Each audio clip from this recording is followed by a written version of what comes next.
तो नमस्कार दोस्तों, मेरा नाम है अविचल दीक्षित और स्वागत है आप सभी का हमारे यूट्यूब चैनल पे। तो आज हम डिस्कस करेंगे परमाणु के बारे में।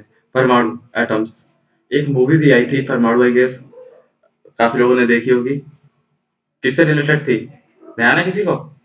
पता हो तो कमेंट में लिखिएगा। चलिए, परमाणु क्या होता है। परमाणु के बारे में सबसे पहले हम ऐसे पेन ले लेते हैं। हाँ, सन 1803 में, ये देखिए पढ़िए पहले, सॉरी थोड़ा सा, हाँ ऐसे। 1803 में डाल्टन ने परमाणु सिद्धांत का प्रतिपादन किया। सबसे पहले डाल्टन ने बताया था परमाणु के बारे में, परमाणु सिद्धांत उन्होंने दिया कि प्रत्येक पदार्थ छोटे छोटे कणों से मिलकर बना है। डाल्टन के मतानुसार परमाणु का किसी भी भौतिक या रासायनिक विधि से विभाजन नहीं किया जा सकता था। लेकिन अब ऐसा रह गया क्या? अभी बात करेंगे इस पे भी। सर जे थॉमसन ने इलेक्ट्रॉन की तथा उसी समय बेकुरेल ने रेडियो एक्टिविटी की खोज की। तब परमाणु द्वारा यह प्रयोग सिद्ध हुआ कि प्रत्येक तत्व में के परमाणु में ऋणावेशित कण होते हैं और परंतु परमाणु उदासीन होता है। तो ऋणावेशित कणों के परमाणु में वही जो चारों इलेक्ट्रॉन होते हैं। परमाणु को हम आपको सीधे से पता होता है। मान लिया कोई परमाणु है तो उसके बीच में एक माना जाता है कि एक नाभिक है जिसमें सारे प्रोटॉन यानी कि प्लस चार्जेस और प्लस न्यूट्रॉन, यहाँ पे न्यूट्रॉन और प्रोटॉन ये दो चीजें रहती है। चारों ओर इलेक्ट्रॉन इसके चक्कर लगाते हैं, ये माना जाता है परमाणु। ठीक है, परमाणु क्लियर हुआ। डॉल्टन ने सबसे पहले परमाणु के बारे में बताया। उसका जे थॉमसन ने इलेक्ट्रॉन की खोज की कि उसके चारों ऋणावेशित इलेक्ट्रॉन होते हैं। उसका बेकुरल ने ही रेडियो एक्टिविटी की उस टाइम खोज की। तो नाभिक के आकार का आकलन कैसे किया जाए? नाभिक के आकार का आकलन करने के लिए पता क्या किया गया था? एक नाभिक पे, ये देखिए, अल्फा कणों के प्रकीर्णन से नाभिक के आकार का आकलन भी कर सकते हैं। उन्होंने क्या किया था? अल्फा कणों का प्रकीर्णन किया गया नाभिक पे और फिर उससे नाभिक के आकार का आकलन करा जाएगा। ठीक है, कैसे करते हैं हम ट्राई करके देखेंगे। जैसे कोई रेडियोएक्टिव पदार्थ लेते हैं, चलो ले लिया एक रेडियोएक्टिव पदार्थ, उसमें अल्फा कण वेग से निकलते हैं। नेक्स्ट पेज पे आते हैं। देखिए अगर ऐसा था, नाभिक के आकार का आकलन करने के लिए ऐसे करके फिर अल्फा कणों का प्रकीर्णन करा उन्होंने। अभी हम आपको दिखाएंगे, नेट पे सारे फोटोज दिखाएंगे, गूगल पे सारा दिखाएंगे। पहले परमाणु मॉडल थोड़े देखना है। एक रदरफोर्ड का परमाणु मॉडल आया था, उन्होंने काफी कुछ बताया था कि कैसा क्या रहता है, अल्फा कणों का प्रकीर्णन करो तो क्या रहेगा, आपने 10th में पढ़ा होगा। उसके बाद बोहर का परमाणु मॉडल आया था। बोहर ने परमाणु की संरचना के बारे में बताया कि परमाणु में कहाँ पे इलेक्ट्रॉन होते हैं, कहाँ पे प्रोटॉन होते हैं, कहाँ पे न्यूट्रॉन होते हैं। तो परमाणु की संरचना सबसे पहले डाल्टन ने की, जे थॉमसन ने इलेक्ट्रॉन के बारे में बताया, उसके बाद रदरफोर्ड ने परमाणु मॉडल दिया, फिर बोहर ने परमाणु मॉडल दिया। इस तरह से धीरे धीरे धीरे धीरे परमाणु की संरचना के बारे में अच्छे से जानते गए। ठीक है, हाँ यही सब दिया हुआ है। हम देख लेते हैं रदरफोर्ड का परमाणु मॉडल कैसा था, गूगल पे सर्च करके देखेंगे।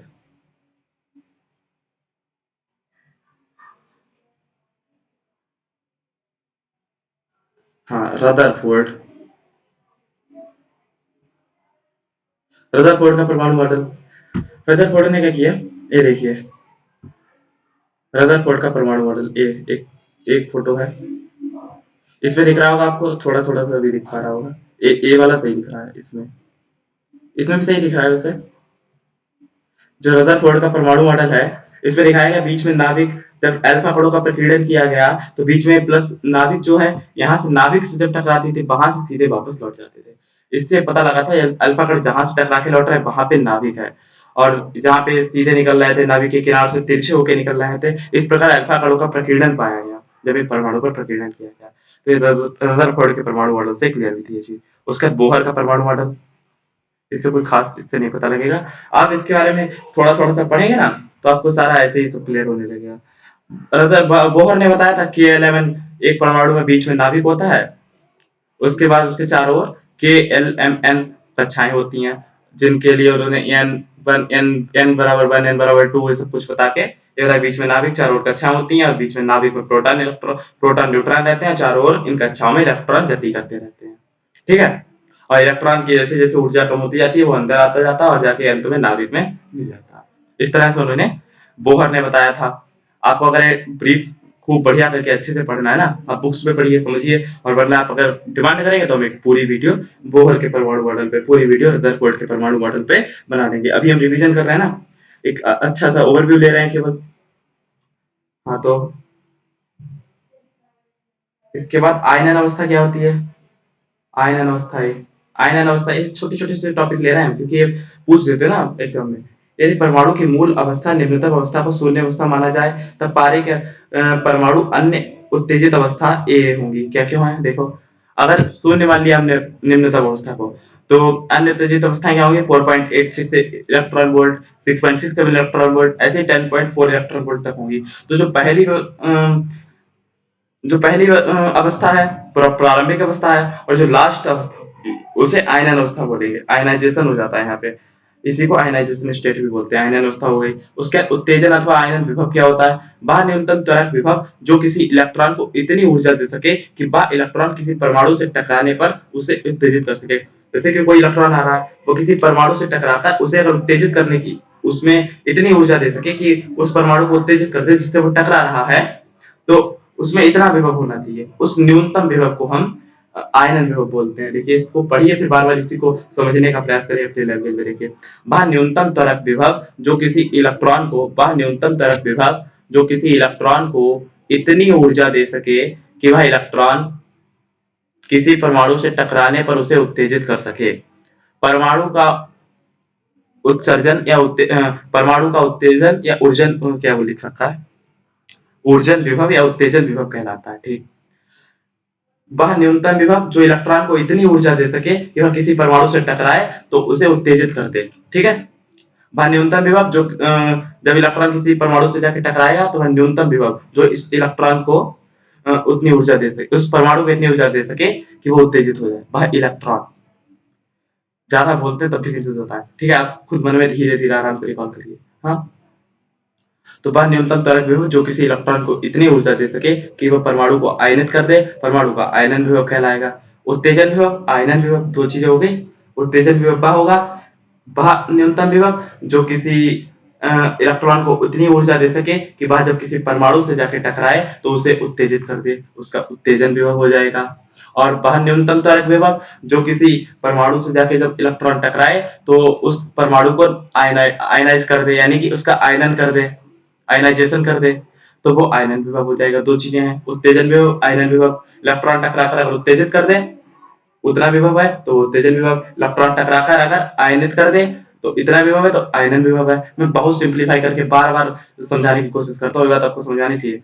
पारे के परमाणु का प्रथम उत्तेजन विभव 4.86 वोल्ट और आयन विभव 10.4 वोल्ट होगा। यह भी बात ऊपर डिस्कस की थी, वही है। ठीक है, तो क्या आगे है? हाँ, हाइड्रोजन स्पेक्ट्रम एक बढ़िया कॉन्सेप्ट है, छोटा सा इसके बारे में पढ़ेगा। हाइड्रोजन स्पेक्ट्रम पूरा पढ़ ले अगर पढ़ पाए तो। ठीक है, हाइड्रोजन स्पेक्ट्रम का विधिवत अध्ययन बामर ने किया था। इस स्पेक्ट्रम में क्या होता है? इस स्पेक्ट्रम में काली पृष्ठभूमि पर काली पृष्ठभूमि पर बहुत सी अलग अलग चमकीली रेखाएं होती हैं। ठीक है, इन रेखाओं को H alpha, H beta, H gamma, H delta ऐसे करके बोलते हैं। और इनकी विशेषता क्या है? इनकी विशेषता यह है, हम अपना ऊपर जाएंगे तब। हाँ, इनकी यह विशेषता है कि स्पेक्ट्रम के एक सिरे से दूसरी सिरे की ओर जाने पर चमक तथा इनके बीच की दूरी नियमित रूप से घटती जाती है। ठीक, इस प्रकार ये रेखाएं एक श्रेणी के सदस्य हैं जिसे बाबर श्रेणी कहते हैं। बाबर ने सन 1885 में अथक परिश्रम के बाद यह ज्ञात किया कि बाबर श्रेणी की सभी रेखाओं की तरंग दैर्घ्य लैम्डा जो होगी वो किसके बराबर होगी? ये देखते हैं, अभी आया नहीं क्या? हाँ, अब देखिएगा, जो लैम्डा होगी वो इतनी होगी। ये बड़ी ही मुश्किल से क्वेश्चन ये डिराइव किया गया है तरंग दैर्घ्य निकालने का। बामर श्रेणी की किसी भी रेखा की तरंग दैर्घ्य इस लैम्डा यहाँ पे तरंग दैर्घ्य इस फार्मूले में रख के निकाल सकते हैं। तो हम ए आपको बताने की कोशिश कर रहे हैं। इनकी विशेषता ए है ना, ये H alpha, H beta, H gamma, H delta ऐसे करके बहुत सारी रेखाएं हैं। ठीक, ये रेखाओं के बीच की दूरी कैसे कैसे घटती जा रही है? ये रेखाओं के बीच की दूरी एक सिरे से दूसरे सिरे की ओर बढ़ रहे हैं, तो इन रेखाओं के बीच की दूरी घटती जा रही है और इनमें चमक भी थोड़ी थोड़ी घटती जाएगी लगातार, और इनकी तरंग दैर्घ्य भी लगातार घटती जा रही है। तरंग दैर्घ्य निकालने का क्या फॉर्मूला है? बामर श्रेणी की कोई अगर रेखा है तो उसके तरंग दैर्घ्य निकालने का सूत्र है 1/λ r 1/2² - 1/n²। यानी वहां पे जिस जिस जिस ऊर्जा स्तर से नीचे ऊर्जा स्तर में आएगा वो यहाँ पे n शो कर रहा है यहाँ पे। ठीक है, नीचे देखने को लाइमन श्रेणी के लिए, फिर बामर श्रेणी के लिए, पास्टन श्रेणी के लिए सारी श्रेणियों के लिए तरंगदैर्घ्य निकालने के सूत्र, ब्रैकेट श्रेणी, फुंड श्रेणी, सारी श्रेणियों के लिए निकालने के लिए दिया हुआ है। देखिए लाइमन श्रेणी क्या होता है, जब कोई परमाणु, यहाँ पे एक डायग्राम बना था, डायग्राम नहीं है, चलिए हम नेट पे देख लेते हैं इसका डायग्राम, गूगल पे देख लेते हैं, ज्यादा अच्छा समझ में आएगा। क्या है हाइड्रोजन स्पेक्ट्रम, क्या रहता है, ये सारी श्रेणियों के, ये देखिए ये आ गई, हाइड्रोजन स्पेक्ट्रम में आ गया,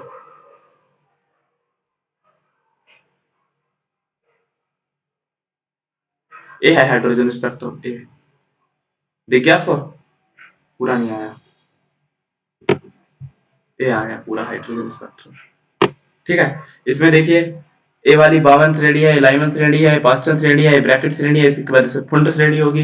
इस तरह से श्रेणियां बटी रहती हैं। और जब कोई इलेक्ट्रॉन, इस तरह की इसमें जो परिभाषा लिखी इनको पढ़िए, जब कोई परमाणु किसी उच्च ऊर्जा स्तर से निम्न ऊर्जा स्तर में आता है ना, तो कुछ ऊर्जा स्तर में लौटता है, तो उसकी तरंग दैर्घ्य में जो परिवर्तन होगा, ये सब इस फार्मूला से निकाल लिया जाएगा। तब उत्सर्जित स्पेक्ट्रम की रेखाएं पराबैंगनी भाग में मिलती हैं। इन रेखाओं की तरंग दैर्घ्य को निम्न सूत्र से बताएंगे। ठीक है, इसके बाद बामर श्रेणी, जब कोई परमाणु ऊर्जा स्तर दूसरे ऊर्जा स्तर में लौटता है किसी उच्च ऊर्जा स्तर से, तब बामर श्रेणी में रेखा आएंगी। जब कोई परमाणु किसी उच्च ऊर्जा स्तर से तीसरे ऊर्जा स्तर में लौटता है, तो पास्टन श्रेणी जाएगी, उसकी तरंग दैर्घ्य के लिए सूत्र हो जाएगा। ऐसे ही ब्रैकेट श्रेणी, जब कोई चौथे ऊर्जा स्तर में लौटता है उच्च ऊर्जा स्तर से, जब कोई पांचवें ऊर्जा स्तर में लौटता है, तो फुंड श्रेणी, ये सब के तरंग दैर्घ्य के सूत्र, ये आप स्क्रीनशॉट ले लीजिए, हम चाहे छोटा कर दें इसे। ये ब्रैकेट श्रेणी हो गई, आपकी फुंड श्रेणी हो गई, ये सब हो गया। ठीक है, तो हाइड्रोजन स्पेक्ट्रम हमने बहुत ही शॉर्ट में आपको पढ़ा दिया है फटाफट से, जैसे कि आप समझ जाएं। बाकी आप नोट से पढ़ेंगे, आपको समझ में आ जाएगा पूरा। इस वीडियो के लिए इतना ही रखेंगे आप, इतना हो गया काफी। तो चलिए, see you, have a good day, thank you so much, धन्यवाद, शुक्रिया, मिलते हैं नेक्स्ट वीडियो में।